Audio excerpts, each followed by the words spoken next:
ప్రచారంలో భాగంగా వారి అభ్యర్థి నామినేషన్ కార్యక్రమానికి వస్తున్నటువంటి బహిరంగ సభ పెట్టి బహిరంగ సభలో మాట్లాడడానికి వస్తున్నటువంటి ముఖ్యమంత్రి రేవంత్ రెడ్డి గారు సూటిగా ఆదిలాబాద్ జిల్లా టీఆర్ఎస్ పార్టీ అధ్యక్షునిగా నేను మీకు సవాల్ చేస్తా ఉన్నాను. సూటిగా మీరు ఇచ్చినటువంటి మాటని, మీరు ఇచ్చినటువంటి ఎన్నికల్లో హామీలను మాత్రమే నేను మిమ్మల్ని అడగదలుస్తున్నా. మీరు ఏ ముఖం పెట్టుకుని ఆదిలాబాద్ జిల్లాకు రేపు వస్తున్నారు? దానికి ముందు జవాబు చెప్పాలి. ఎన్నికల ప్రచారంలో ఇదే ఆదిలాబాద్ జిల్లాకు వచ్చినటువంటి అప్పుడు కాంగ్రెస్ పార్టీ ప్రెసిడెంట్గా వచ్చినాం, ఇలా రాష్ట్ర ముఖ్యమంత్రిగా వస్తున్నాం. మొన్నప్పుడు ఒకసారి వచ్చిపోయినాం. ఏం చేసినామని ఏం మొహం పెట్టుకొని ఆదిలాబాద్ జిల్లాకు వస్తున్నావో చెప్పాలని చెప్పి మేము ఆదిలాబాద్ జిల్లా శాఖ తరఫున రేవంత్ రెడ్డి గారిని సూటిగా ప్రశ్న అడుగుతా ఉన్నాం. మీరు రైతులకు మీ సోనియా గాంధీ గారి జన్మదినాన్ని పురస్కరించుకొని 2 లక్షల రూపాయల రుణమాఫీ చేయనందుకు వస్తున్నావా? లేకపోతే రైతు భరోసా ఏదైతే మీరు 15 లక్షల రూపాయలు చెప్పిండ్రో మళ్ళా 15 ఆగస్టు రోజున దేవతల పేరులో దేవతల మీద ప్రమాణం చేస్తున్నాడు, దేవుళ్ళ మీద ప్రమాణం చేస్తా ఉన్నాడు. నిన్నగాక మొన్న మెదక్లో చర్చి ముందర చర్చి దగ్గర కూడా ప్రమాణం చేసింది. నేను 15 ఆగస్టు లోపల 15 ఆగస్టు నాడు 2 లక్షల రుణమాఫీ చేస్తాను చెప్తున్నాను. నేను అడుగుతున్నా రేవంత్ రెడ్డి గారు, ముఖ్యమంత్రి గారు, ఒకవేళ మరి 15 ఆగస్టు నాడు 2 లక్షల రుణమాఫీ చేస్తాను చెప్తున్నావు కదా, రేపు ఆదిలాబాద్ సభలో చెప్పు. నేను 2 లక్షల రుణమాఫీ 15 ఆగస్టు లోపల చేయకపోతే నేను నా ముఖ్యమంత్రి పదవికి రాజీనామా చేస్తాను చెప్తావా? మేము బీఆర్ఎస్ పార్టీ ఆదిలాబాద్ శాఖ డిమాండ్ చేస్తున్నాం. రేపు బహిరంగ సభలో చెప్పు. నేను ముందు అబద్ధం ఆడినా నన్ను మీరు నమ్ముతలేరు. నేనే స్వయంగా ఒకవేళ 15 ఆగస్టు చేస్తానని చెప్పి 2 లక్షల రుణమాఫీ తండ్రును ఒకవేళ చేయకపోతే నీ పదవికి ముఖ్యమంత్రి పదవికి రాజీనామా చేస్తామని చెప్పి ఆదిలాబాద్ బీఆర్ఎస్ శాఖ డిమాండ్ ఇస్తాం. ఇప్పటికే ముఖ్యమంత్రి గారు ఇన్ని అబద్ధాలు చెప్పినావు, అసలు నేను ఎట్లా నమ్మాలా? ఎందుకు నమ్మాలా? ఇలా భారతదేశంలో ఎక్కడ లేనటువంటి బాబాసాహెబ్ అంబేద్కర్ విగ్రహాన్ని 125 అడుగుల విగ్రహాన్ని మరి ముఖ్యమంత్రి గారు ఉన్నప్పుడు, కేసీఆర్ గారు ఉన్నప్పుడు విగ్రహాన్ని ఆవిష్కరిస్తే కనీసం అంబేద్కర్ జయంతి రోజు ఆ గేట్కే తాళం వేసినాం. ఎందుకు తాళం వేసినాం? ఎవరు పోయి నివాళులు అర్పిద్దామని చెప్పి 125 అడుగుల అంబేద్కర్ విగ్రహం పెట్టామా? దానిపైన స్పష్టంగా జవాబు చెప్పాలి. ఆదిలాబాద్ నువ్వు అక్కడ గేట్కి ఎందుకు తాళం వేసినావు? మరి ఇలా భారతదేశానికే దశాదిశ చూపినటువంటి మహాపురుషుని యొక్క విగ్రహానికి జయంతి రోజు మూలాహారం వేయడానికి కూడా వెళ్ళడానికి కూడా మరి ఆంక్షలు పెట్టామంటే నువ్వు అంబేద్కర్ దోయివి కాదని అడుగుతున్నావు. 2 లక్షల రూపాయలలో ఏ ఒక్క రైతుకు కూడా రైతు భరోసా ఇవ్వనందుకు వస్తున్నావా? కౌలు రైతుకి ఇస్తున్నావు, వ్యవసాయ కూలీలకు 12,000 రూపాయలు సంవత్సరానికి ఇస్తున్నావు, ఇవ్వనందుకు వస్తున్నావా? అదే మిమ్మల్ని నేను అడుగుతా ఉన్నాను. ఇంకొక మాట చెప్పినాం, డిసెంబర్ మాసంలో మా కాంగ్రెస్ పార్టీ ప్రభుత్వం ఏర్పడుతుంది, మీరు డిసెంబర్లో 2000 రూపాయలు పెన్షన్ తీసుకోవద్దమ్మా. అక్కలారా, చెల్లెలారా, అవ్వలారా, మీరు జనవరి నెలలో 4000 రూపాయల పెన్షన్ తీసుకుంటారని చెప్పినావు. మరి 4000 రూపాయల పెన్షన్ ఇవ్వనందుకు వస్తున్నావా? కళ్యాణ లక్ష్మి చెప్పినావు. పేద ప్రజలారా, ఇలా కేసీఆర్ గారు 1,00,000 రూపాయలు ఇస్తున్నాడు, నేను 1,00,000 రూపాయలతో పాటు తులం బంగారం ఇస్తా అని చెప్పినావు. అది ఇలా ఇవ్వనందుకు వస్తున్నావా? అందుకొరకే మేము అడుగుతా ఉన్నాం ముఖ్యమంత్రి రేవంత్ రెడ్డి గారిని, దానికి సమాధానం చెప్పాలని చెప్పి డిమాండ్ చేస్తాం.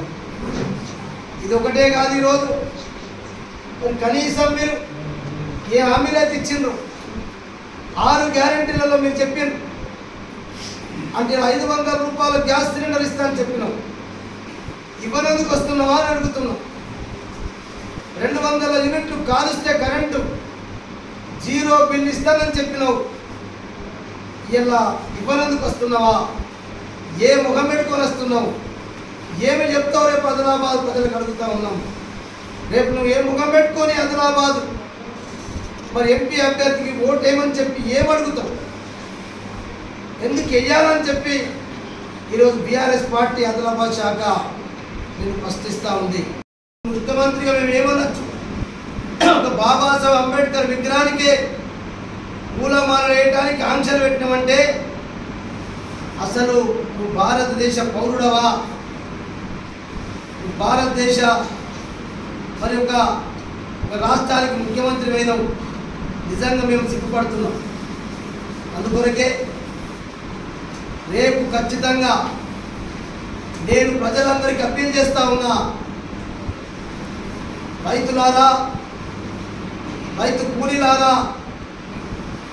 ఏదైతే 2000 రూపాయలు పెన్షన్ తీసుకొని 4000 రూపాయలు ఇస్తారని చెప్పినటువంటి ఈయన రాష్ట్రంలో 42 లక్షల మంది పెన్షనర్స్ ఉన్నారు. నేను ఆదిలాబాద్ జిల్లాలో ఉన్నటువంటి పెన్షనర్స్ అందరూ కూడా రేపు మీ 4000 రూపాయల పెన్షన్ ఏమైందని అడగండి. మీరు రైతు భరోసా 15,000 చెప్పారు, కానీ మా 10,000 రూపాయలు కేసీఆర్ గారు ఇచ్చినటువంటి రైతు బంధు వేస్తారా లేదా అని చెప్పి రేపు ప్రజలు అడగండి. కళ్యాణ లక్ష్మి గురించి అడగండి. రేపు ముఖ్యమంత్రి గారిని ఆదిలాబాద్ జిల్లాకు వచ్చినప్పుడు ఎవరికి ఏ వర్గాలకు ఏ హామీ ఇచ్చిండో, నువ్వు సోనియా గాంధీ బర్త్డే అని చెప్పినావు, నువ్వు 2 నెలల లోపల 100 రోజుల లోపల 6 గ్యారెంటీలు అమలు చేస్తానని చెప్పినావు. నువ్వు చెప్పిన మాటల్ని మేము అడుగుతున్నాం. నువ్వు చెప్పినటువంటి మాటల్ని అమలు చేయాలని చెప్పి అడుగుతున్నాం. ఇప్పుడు మీకు కావాలంటే ఎన్నో ఉదాహరణలు చెప్తాం. ఒక నెలలో 200 రూపాయలు 2200 యూనిట్లు కాంచనాలకు 0 బిల్ వచ్చింది. మళ్ళీ ఇప్పుడు 0 బిల్ రాలేదు. 500 రూపాయల గ్యాస్ సిలిండరు ఒక్కలప్పుడు ఈరోజు వరకు అకౌంట్లో డబ్బులు వేయలే, కానీ కొందరికి ఏం పంపిండు, లెటర్స్ పంపిండు. ప్రియమైన అక్కలారా, చెల్లెలారా, మీరు తీసుకునేటటువంటి గ్యాస్ సిలిండరు మీ ఖాతాలో 500 రూపాయలు, ఆ ఖాతాలో 500 లేవు, 5 పైసలు లేవు అంటే ఇప్పుడు కూడా నేను మోసం చేస్తున్నాను. ఇంత పెద్ద అబద్ధాల కోరు, అబద్ధాల ముఖ్యమంత్రి మరి రేవంత్ రెడ్డి గారు, ఖచ్చితంగా నేను ఆదిలాబాద్ జిల్లా ప్రజలందరినీ కూడా ముఖ్యమంత్రి రేవంత్ రెడ్డి గారిని నిలదీయండి అని చెప్పి అందుకొరకే అప్పీల్ చేస్తున్న ప్రజలందరికీ. నిజంగానే మరి రేవంత్ రెడ్డి గారు ఇచ్చిన మాట ప్రకారంగా మరి ఇలా మీరు ఏదైతే అమలు చేయలేదో దానికే రేపు నేను ప్రజలందరినీ కూడా అప్పీల్ చేస్తున్నా. రేపు బహిరంగ సభలు అడగండి, ఎందుకు మీకు ఓటు వేయాలా?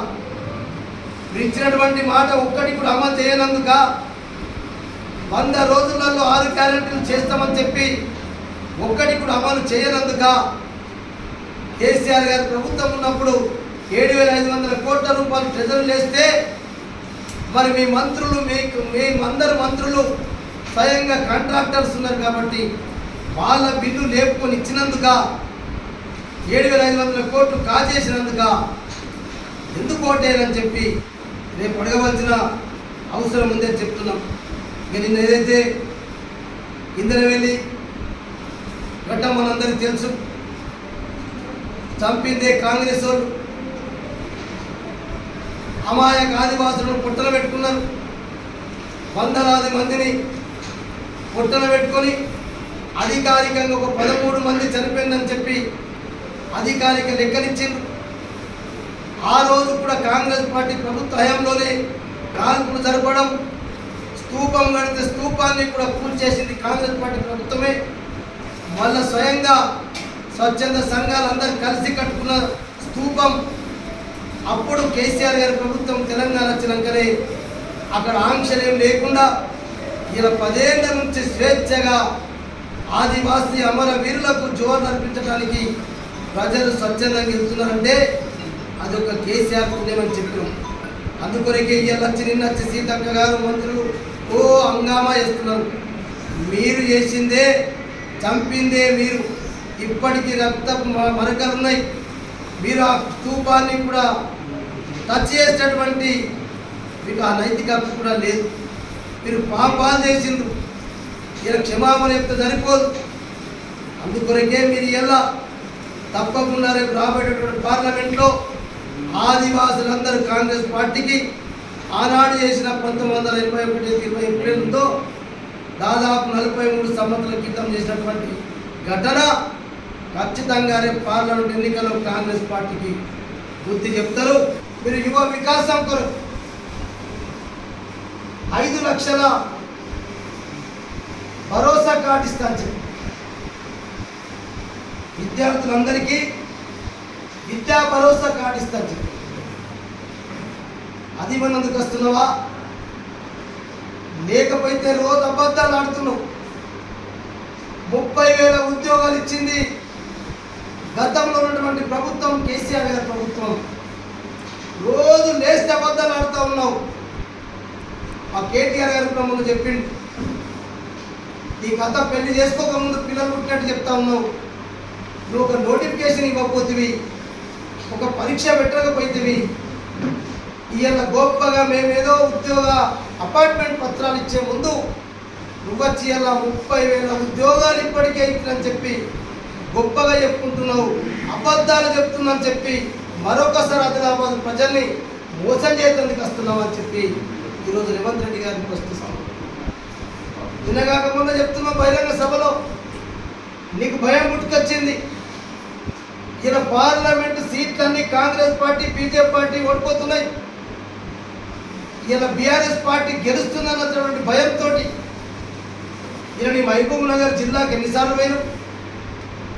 ఎంపీగా అభ్యర్థి ప్రచారం కొరకు నీ సొంత జిల్లాకే నిన్నటితోటి 8 సార్లు ఒక మహబూబ్ నగర్ మీ అభ్యర్థి ప్రచారం కొరకు వెళ్ళామంటే దీన్ని బట్టి రేవంత్ రెడ్డి గారు రేపు మా జిల్లాకి చేయండి. మా జిల్లా వాళ్ళు అమాయకులు అనుకుంటున్నావా? నీ సొంత జిల్లాలోనే ప్రశ్నిస్తున్నారు. మేము ఏ ముఖం పెట్టుకొని ఓట్లు అడగటానికి వెళ్ళమంటున్నాం, మీరు కాంగ్రెస్ పార్టీకి ఓటేయమని చెప్పి ఎట్లా అడుగుదామంటున్నాం? వాళ్ళ కార్యకర్తలే మహబూబ్నగర్ జిల్లాలో బూత్ స్థాయి కార్యకర్తలు ప్రశ్నించిన రేవంత్ రెడ్డి. మనం ఏమీ చేయలే, మనం అన్నీ చెప్పినాం. ఇలా ఏం చేయకుండా మేము ఎట్లా ఓట్లు అడగమంటామని చెప్పి స్వయాన కాంగ్రెస్ పార్టీ కార్యకర్తలే ప్రశ్నించిన రేవంత్ రెడ్డి గారు. మీరు ఇలా అందరినీ మోసం చేసి తప్పకుండా రేపు మా ప్రజలు, ఆదిలాబాద్ ప్రజలు అడుగుతారు. మీరు ఎప్పుడో చెప్పారు సీఎం అయిన తర్వాత అక్కడేదో స్మృతివనం కడతామని చెప్పి ₹1 కోటి. ఈ రోజు వరకు స్మృతివనం లేదు, అక్కడ స్టార్టే కాలే. చేసినైతే మేము అన్నీ చేసినవి వచ్చి కొబ్బరికాయలు కొట్టిండ్రు, శిలాపలకాలు పెట్టిండ్రు. కేసీఆర్ గారి ప్రభుత్వంలో జరిగినటువంటి పనులే మంజూరు చేసినాయి. ప్రారంభోత్సవాలు ఫౌండేషన్ వేసిండ్రు. మీరు స్మృతివనం కొత్తగా చేసింది ₹1 కోటి అని చెప్పి ఆ ₹1 కోటి పనులు ఇప్పుడు ఇప్పటికీ ప్రారంభం లేదు. దీన్ని బట్టి రేపు పార్లమెంట్లో ఖచ్చితంగా బీఆర్ఎస్ పార్టీకే ఆదివాసులతో పాటు, రైతులతో పాటు, రైతు కూలీలతో పాటు, పెన్షనర్లతో పాటు కళ్యాణ్ లక్ష్మి ఎలా కొత్త అప్లికేషన్ తులం బంగారం అయితే పోని కొత్త అప్లికేషన్ పెండింగ్ చేసుకొని ఇప్పుడు అప్లికేషన్ పెట్టుకుంటామంటే ఆన్లైన్ బంద్ పెట్టిండు, ఆఫ్లైన్ చేసిండు. అంటే కళ్యాణ్ లక్ష్మి రాని వాళ్ళు ప్రతి ఒక్కరు కూడా రేపు ఖచ్చితంగా పార్లమెంట్ ఎన్నికలలో మా కేసీఆర్ గారు ఒక్కరే ఈ రాష్ట్రాన్ని, రైతాంగాన్ని, రైతు కూలీలని, పేద ప్రజల్ని, పెన్షనర్స్ని, అన్ని వర్గాల ప్రజల్ని కేసీఆర్ గారే రేపు కాపాడుతాడు. అందుకొరకే ఇలా ప్రాంతీయ పార్టీలు ఇలా గెలుస్తేనే రేపు సెక్యులరిజాన్ని కాపాడుతారు, అన్ని కులాలను మతాలను సమానంగా చూస్తారు. అందుకొరకే పార్లమెంట్లో మా వాణి వినిపించడానికి కొరకు, అయితే ప్రజల యొక్క సమస్యల్ని గొంతు విప్పడానికి కొరకు ఇలా ప్రాంతీయ పార్టీ అభ్యర్థులే పార్లమెంట్ ఉంటే ఖచ్చితంగా నిలదీసే అవకాశం ఉంటుంది. కాబట్టి ఇలా కాంగ్రెస్ అయినా బీజేపీ అయినా ఇద్దరు దొందే బడేబాయ్ చోటేబాయ్. కాబట్టి ఇదే ఆదిలాబాద్లో బడేబాయ్ అన్నాడు చోటేబాయ్ రేవంత్ రెడ్డి, చోటేబాయ్ అని చెప్పి అన్నాడు బడేబాయ్ నరేంద్ర మోదీ. అందుకొరకు ఇద్దరు చోటేబాయ్ బడేబాయ్ని కలిసి మనందరినీ మోసం చేస్తున్నారు. ఖచ్చితంగా రేపు రాబోయేటువంటి పార్లమెంటు ఎన్నికల్లో ఆత్రం సక్కు గారికి కారు గుర్తు ఓటేసి మాకు భారీ మెజార్టీ గెలిపించాలని చెప్పి ప్రజలు కోరుకుంటున్నారు, గెలిపిస్తారని చెప్పి ఆశిస్తున్నారు.